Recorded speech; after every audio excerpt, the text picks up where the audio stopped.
Jeff Cushner, owner of Canine Care, has been successful in teaching owners and their dogs the proper way to successful relationships for over 25 years. Now it's your turn. Start your journey to a perfect dog with Jeff on the Canine Care Show.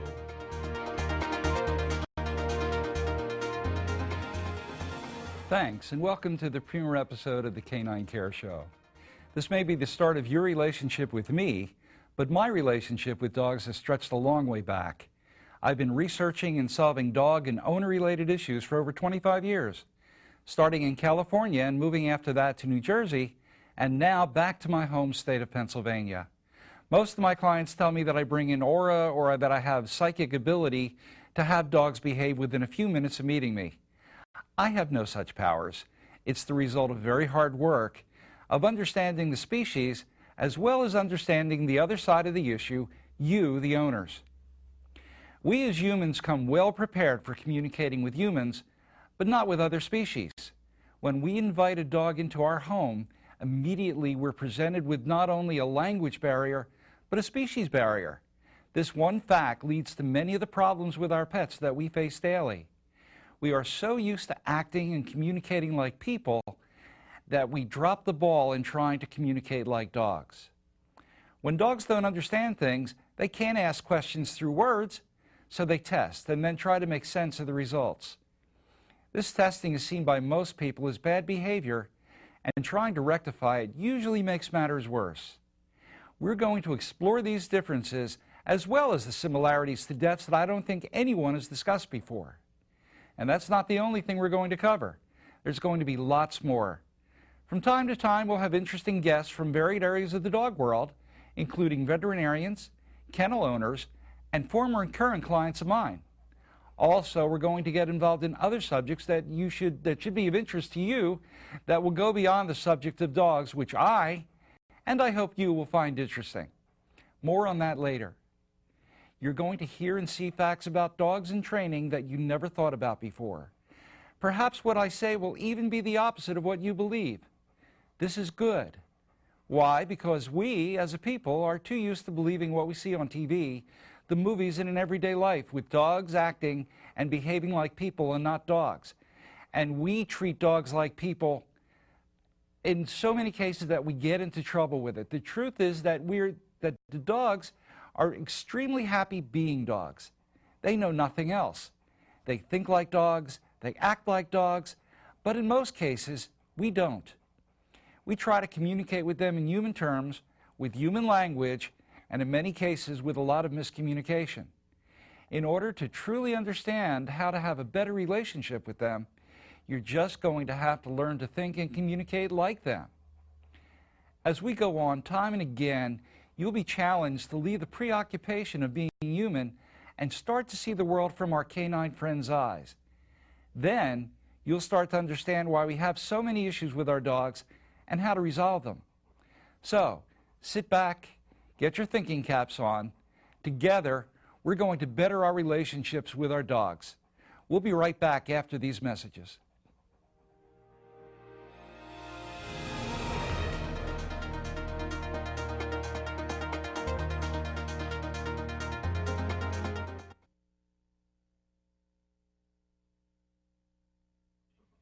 Welcome back. Joining me from time to time will be some of my favorite experts on canine behavior, my own dogs, Shiloh and Casey. Today, I brought Casey with me. Casey is a 10-year-old golden retriever, and he's been with my family since he was 6 months old. Now, he came to me when he was sort of passed up by a client who had so many problems with him, they didn't want to keep him anymore, and they tried to learn, but they weren't going to learn as much as they were going to. So he became my dog. They gave him up for adoption to me. When I first had him, he had come from his other family, being a very dominant dog, biting them, destroying the house, and having almost every problem in the world, from chewing to housebreaking. At 6 months old, once he joined our family, within a weekend, most of his problems were completely solved, and the separation anxiety, which caused him to destroy the house, that was gone within 2 to 3 months because that's a neurotic problem, and the neurotic problems take longer to deal with. But here he is with me today, happy, healthy, and a true member of the family, a member of the family with no barriers, no closed doors, and no fences outside. You'll get to know both my dogs with their different personalities and the unique traits that make them who they are as we go on. I'm sure you'll recognize a lot of your dogs in them. So, what is this animal that most of you have chosen to share your home and your life with? Well, with so much research being done in the field, from flies in Africa to sloths in South America, surprisingly little is being done to truly understand these animals that we invite to be part of our family. Dogs are carnivores. They hunt, they eat meat, and they form social groups called packs, which are very much like our own family packs, or family groups. They are den animals and prefer the security of closed-in places rather than being out in the open like deer and other animals. This works well for us, as we too are den animals living in homes, not the woods. Dogs look to us for direction and purpose. They need to know from us how to act in certain situations as they're living in a human environment. After all, if we lived with them in the woods, I'd certainly depend on them a lot more. Dogs tend to get confused living in our society. When to them an unusual event occurs, they either look to us for advice or try to make the best choice based on their instincts. If we don't communicate clearly, we make matters worse. For example, we may try to communicate that everything is okay by using the words, "It's okay," because we use them colloquially in normal speech. "You're okay, everything's fine."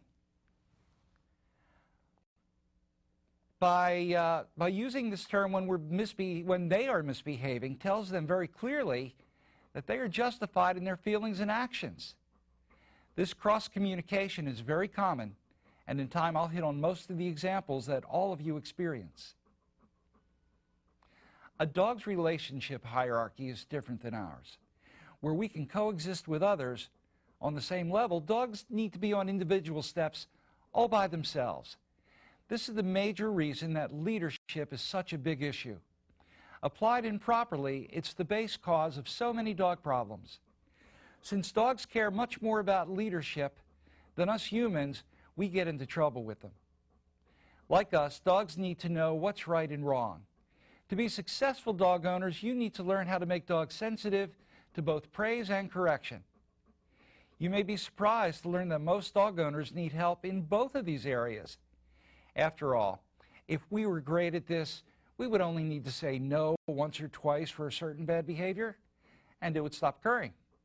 Also, if we said good dog for a decision a dog had made, he'd strive to want to make that same choice each time.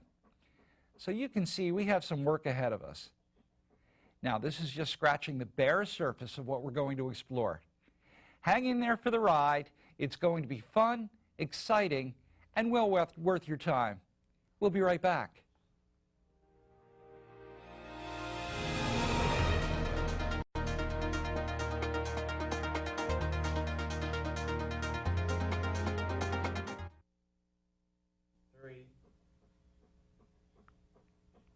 Hi again. Everyone who owns dogs wants to know what the magic word, tool, or technique is to make their dogs well behaved. As far as dogs and myself are concerned, dogs are just too complicated for that to be true. However, it doesn't stop lots of companies and trainers from selling them and making money in the process. But what is the answer? Well, for years I struggled with finding it before one night it came to me in a dream. This eureka moment and its wisdom have since become the cornerstone of my training methods. My answer, the dog life issue pyramid, is comprised of only 4 rather large steps, what I call life issues. Within the first 3 lay all the answers to dog behavior problems. They are, in order of the most important to the least important: needs, leadership, rules, and finally commands. You might be surprised to hear that commands are the least important. I'm sure I'll get a lot of heat from that, but before long you'll believe it too. For right now, let's concentrate on the others. The first and most important life issue is needs. Our needs keep us alive. We survive if our needs are met. Dogs feel the same way. I'm not talking about demands or wants. If dogs' needs aren't met, problems occur that we can't stop until they are met. This makes needs the most important. It's the basic life issue to dealing with any problem, whether it be human or dogs. Here are a few examples of dogs' needs not being met.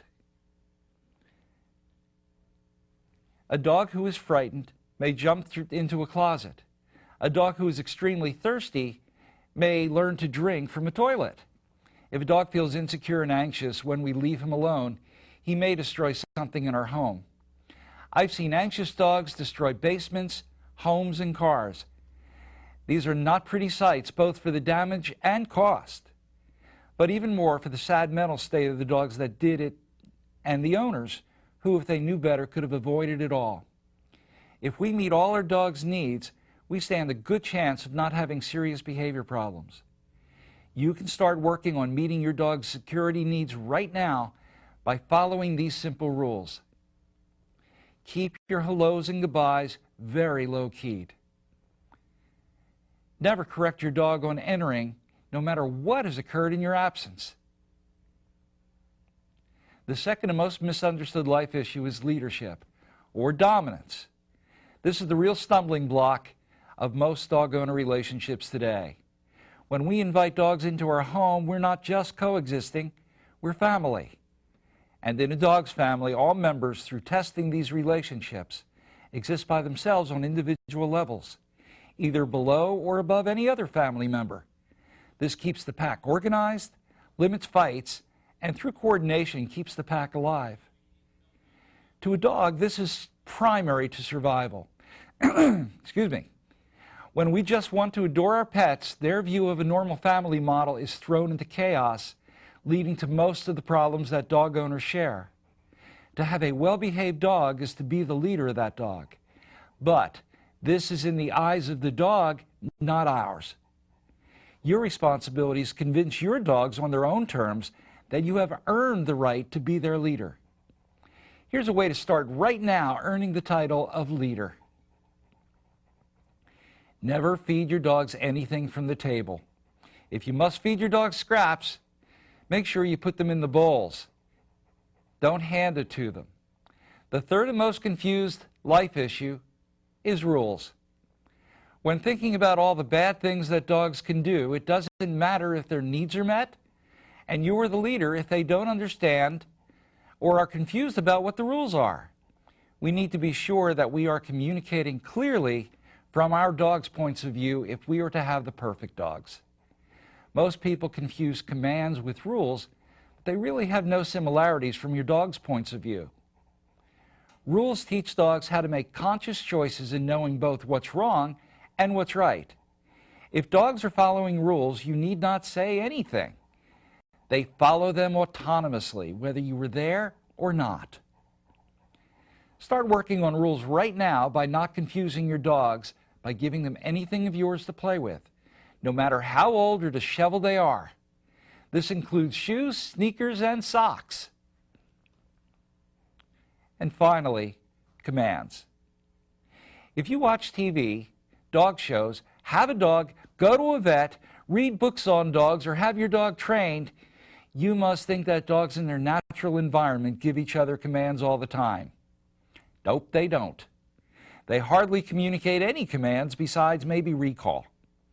They don't learn through commands, and they don't set rules by commands. For sure, they don't lead through use of commands. Commands are simply human speak, and dogs are very confused by them. Sure, any dog can learn commands, and they serve useful functions in some circumstances. In fact, everyone should teach their dogs commands, but they're icing on the cake. Not the important part of the cake. Well, I really like icing, but I digress. We will discuss commands in a lot more detail later in the series, but for right now, ponder this. If we give a dog a command, we are telling him to do something else. We are taking his mind temporarily away from what he wanted to do first. It's sort of like when you're eating dinner and the phone rings. You're distracted temporarily from your meal, but not for long. Well, it's the same with dogs. If you find you have to give your dog a command every time before he does something wrong, he isn't learning, and you aren't keeping his behavior in a status quo. So, how do all of these life issues work together? Well, let's say that you've been home after work for about an hour and you notice that your dog stuck his head in your hamper and chewed on a dirty sock. The evidence is right there on the floor near the front door. The reasons for this can be from one or more of the steps. Needs: he may need you so much that he felt anguish when you were gone, and the odor coming from the sock made him feel more secure with your scent. So he waited for you, gently chewing on it to ease his pain. From a dominance point of view, he may have believed that you ignored him on entering, and being in charge, he wanted to direct your attention in any way back to him. From a rule standpoint, you've given him an old knotted sock to chew on and he couldn't find it. So he figured yours was the same thing. And now we get to commands. But, sorry, commands don't and shouldn't enter into problem behavior. Commands are only for teaching new behavior, like a kid learning how to play baseball. So, you can see that a problem can arise from any level of the behavior tree or be a combination of issues. The route to solving any problem and having a great relationship is to understand all of these issues and to be successful with each. Then, no problems should exist, and the ones that are still lingering can be solved very, very quickly. We'll be right back after this.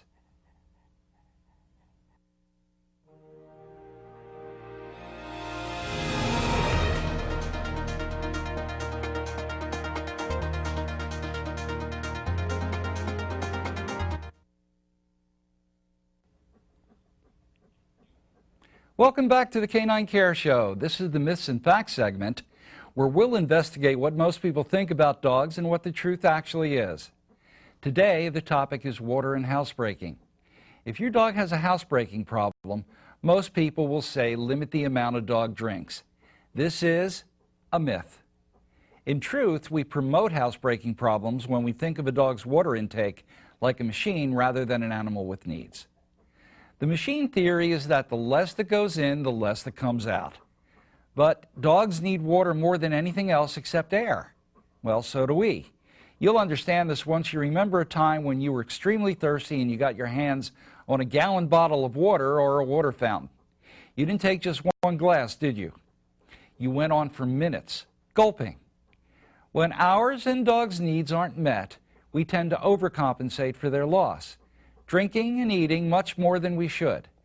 Now, think about a puppy's bladder, weak, small, and filled from being given a drink after a long time of not having anything and becoming dehydrated. We're talking camel here. You can bet that bladder is going to flood, and soon. So housebreaking problems occur, big housebreaking problems. If, though, you start by giving him all he can drink and never let the bowl go dry, he'll be assured that ample water will always be available and just drink enough to regulate his needs. Voila! Much less housebreaking problems. What about the dog whose water has been taken away for a long time and now you want to switch? Well, I ask you to start on a weekend or when you're home all day, because he is going to drink like there's no tomorrow, and you need to take him out often until he realizes the day of the well running dry are now over. We'll be right back after this.